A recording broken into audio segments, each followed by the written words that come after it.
আমরা তদারকি করছিলাম যে এখানে কাদের কাদের পায়ের ছাপ পাওয়া যাচ্ছে, বড় বড় পায়ের ছাপ পাওয়া যাচ্ছে কিনা। মানে এখানে আশেপাশে আমরা পায়ের ছাপটাও দেখছি যে অ্যাকচুয়ালি জন্তু জানোয়ার কেরম টাইপের বেড়ায়, বাঘ টাঘ বা আরো কিছু টাইপের কোনো মানে রিক্স জন্তু জানোয়ার আছে কিনা, যে আরো সব সামনে যাচ্ছে। ভয়ে ভয়ে এগোচ্ছি, বাট থ্রিল আছে বস। অ্যাডভেঞ্চার, অ্যাডভেঞ্চার তো একেই বলে, তাই না? ভয়ও থাকবে, থ্রিলও থাকবে, इसी का नाम तो जिंदगी है और एडवेंचर है।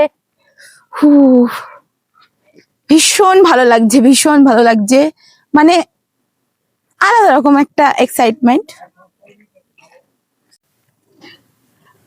এই যে এক্সপ্লোর করে বেড়াচ্ছি এখন। রাস্তাটা দেখো, জাস্ট পেছনটা দেখো, পাতাতে ভর্তি হয়ে গেছে। ঠিক আছে, এখন শুধু পাহাড়ের রাস্তায় ঘুরে বেড়াচ্ছি। ওপরে যাব টপে, দেন তোমাদেরকে ভিউ পয়েন্টটা দেখাবো, কত সুন্দর ভিউ পয়েন্ট আছে। সবাই বললো, মানে যারা আর কি দেখে ব্যাক করছে তারা বললো যে খুব সুন্দর ভিউ পয়েন্ট আছে। তো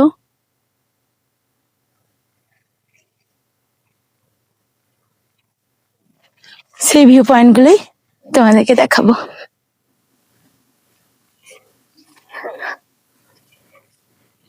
বেশ অন্যরকমই। চলো, কাল পরশু তো বরফে ঘুরে বেড়াবো, আজ একটু অন্যরকম এক্সপ্লোরিং করি, তাই না? পৌঁছে গেছি বলছে, আর 100 মিটার। আমরা টোটাল কত মিটার এলাম?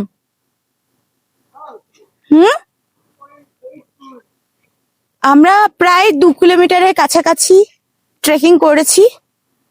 ঠিক আছে, অনেকটাই কম, আমি জানি অনেকটাই কম। সো এই যে এখানে ইন্ডিকেট করে দিচ্ছে আর 100 মিটার, এই যে দেখতেই পাচ্ছ ইন্ডিকেট করে দিল 100 মিটার যেতে হবে আমাদেরকে, আর তাহলেই সৌন্দর্য, সেই সুন্দর ভিউটা আমরা পেয়ে যাব। এখানে কি বলছে দেখো তোমরা, no smoking zone, plastic free zone. কোনো প্লাস্টিক না ফেলা যাবে না, স্মোকিং করা যাবে না।